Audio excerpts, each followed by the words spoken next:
پر بہت ساری باتیں ہو سکتی ہیں، جذبات کی بنیاد پر روح میں انقلابات اٹھائے جا سکتے ہیں۔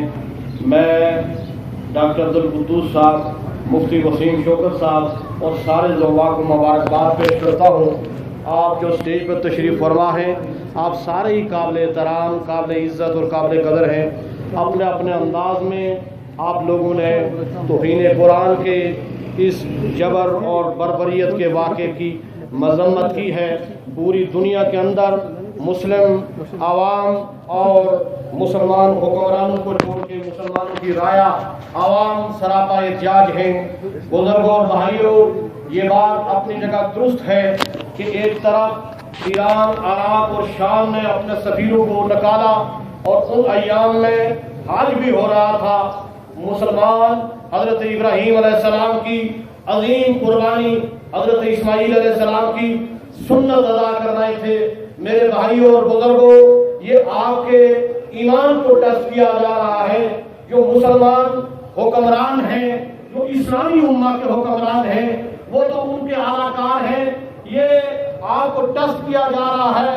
اور فرزند کشمیر اور مفکر پاکستان ڈاکٹر اقبال نے بہت پہلے کہہ دیا تھا کہ یہ فاقہ کش موت سے ڈرتا نہیں، ذرا روح محمد اس کے بدن سے نکال دو۔ بزرگوں اور بھائیوں، یہ آپ کے ایمان کا ٹیسٹ ہے۔ کبھی سویڈن میں یہ واقعہ ہوتا ہے، کبھی ناروے میں یہ واقعہ ہوتا ہے، کبھی ڈنمارک میں یہ واقعہ ہوتا ہے۔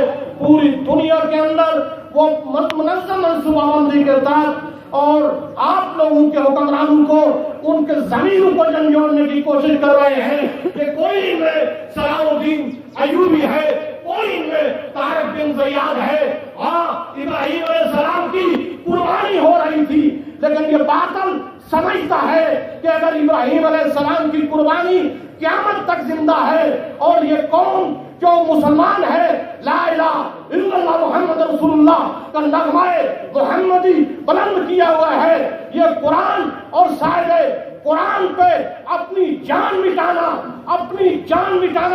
عذاب سمجھتے ہیں۔ اور کشمیری قوم کو تو یہ عذاب حاصل ہے کہ مجھ سے پہلے ایک دوست نے یہ بات کی، عوام کہ یہی ذمہ داری بنتی ہے کہ وہ اپنے حکمرانوں کے ضمیروں کو جھنجھوڑے کہ یہ ڈالر 76 سال ہو گئے، یہ تمہارے پیٹ نہیں بھرے، تم پوری دنیا سے بھیک مانگ کر تمہاری سلامتی محفوظ نہیں رہی، تمہارا اقتدار طول پکڑتا گیا۔ میں سلام پیش کرتا ہوں ایرانی قوم کو، اس لٹے پٹے عراق کو، اس شام کو کہ جس نے قومی غیرت کا مظاہرہ کیا۔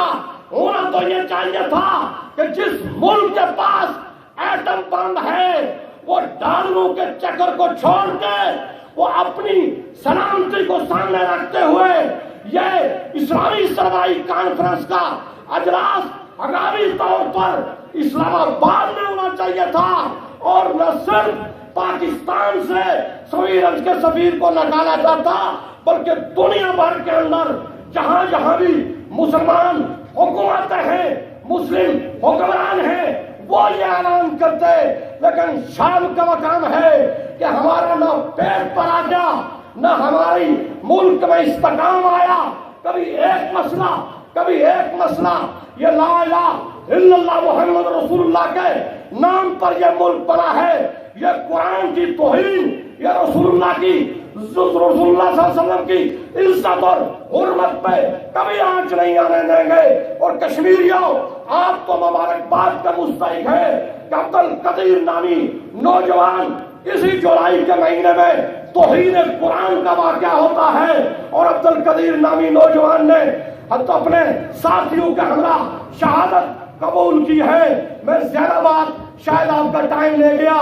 بزرگوں اور بھائیوں، وہ وقت دور نہیں ہے کہ مسلم امت کے ان بے ضمیر حکمرانوں کا یہ رایا، یہ عوام ان کے پیٹوں سے یہ ڈالر نکالیں گے اور ان کی غیرت اور حامیت کا جنازہ نکالیں گے۔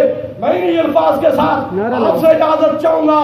بزرگوں اور بھائیوں، ڈاکٹر صاحب نے آپ سے تفصیلی بات کرنی ہے، شاید میں آپ کا زیادہ وقت لے گیا کہ وہ یہ جو قرآن ہے یہ اللہ کی کتاب ہے، اس کو پہاڑوں پر نازل کر دیتا تو اس کی حیثیت سے پہاڑ ریزہ ریزہ ہو جاتے، لیکن احتجاج آپ بھی کر رہے ہیں، احتجاج دنیا بھر کے مسلمان کر رہے ہیں، لیکن سویڈن کے مسلمانوں آپ مبارکباد کے مستحق ہیں کہ انہوں نے احتجاج اس انداز میں کیا کہ وہ جمع ہوئے اس سفارت خانے کے سامنے اور وہاں جمعے کا اجتماع ہوا، اس پارلیمنٹ کے سامنے اجتماع جمعے کا ہوا اور وہاں انہوں نے احتجاج کیا۔ وہ اس ملک میں رہ رہے ہیں، وہ اقلیت میں ہے، لیکن اکثریت کے ضمیروں کو جنگ جوڑ رہے ہیں۔ میں انہی الفاظ کے ساتھ آپ سے اجازت چاہوں گا۔